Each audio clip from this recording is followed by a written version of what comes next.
নমস্কার বন্ধুরা, শুভ সকাল। আমার সকল বন্ধুদের জানাই স্বাগত। আশা করি আপনারা সকলেই ভালো আছেন, সুস্থ আছেন। আমিও ভালো আছি, আমার পরিবারের সকলেই ভালো আছে, সুস্থ আছে।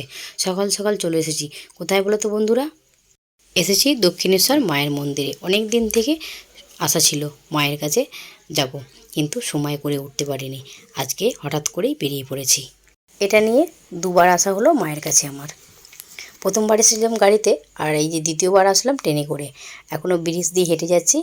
ব্রিজের পাশে ছোট ছোট দোকান রয়েছে, খুব সুন্দর সুন্দর জিনিস পাওয়া যাচ্ছে। এখন কিছু নিলাম না, আগে পুজো দিই। ব্রিজ থেকে নেমে এসে এই যে মায়ের মন্দিরে প্রবেশ করার জন্য একটা বড় গেট। গেট দিয়ে প্রবেশ করার পথেই এই যে রামকৃষ্ণদেবের বড় একটা ছবি রয়েছে। মায়ের মন্দিরে এসে গঙ্গা স্নান না করলে হয়? এই যে গঙ্গা স্নান করার জন্য গঙ্গা ঘাটে চলে এসেছি। আর আমার সাথে সাথে আমার দিদিভাইও এসেছে। বাড়ি থেকে আমরা 5 জন এসেছি, দিদিভাই, আমি, মাম্মামের ড্যাডি আর বাবু। খুব সকাল সকাল বেরিয়েছি, ছটার ট্রেন ধরেছি। দমদমে এসে দক্ষিণেশ্বরে দক্ষিণেশ্বরে আসার জন্য ডানকুনি লোকাল ধরে এসেছি।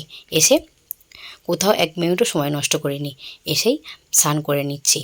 মাম্মামের ড্যাডি আর বাবুর স্নান হয়ে গেছে, আর আমরা করে নিচ্ছি। স্নান করে আগে মায়ের দর্শনটা করে নেব, মায়ের পুজোটা দিয়ে নেব। মায়ের পুজো দেওয়ার জন্য এখান থেকে বাটাও নিয়ে নিয়েছি। নিয়ে এবার যাব ব্যাগগুলো রাখার জন্য টিকিট কাউন্টারে।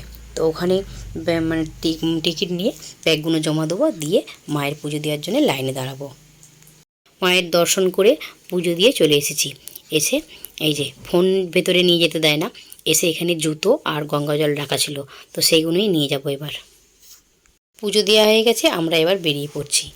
আর আশেপাশে এই যে ছোটো ছোটো দোকান রয়েছে, খুব সুন্দর সুন্দর জিনিস পাওয়া যাচ্ছে। মাম খুব জেদ করছিল। এখান থেকে একটা আমরা শিবলিঙ্গ নিলাম, আর বাবুর জন্য একটা শোপিস নিয়েছি, শিবলিঙ্গ, গণেশ আর নন্দীর মহারাজের।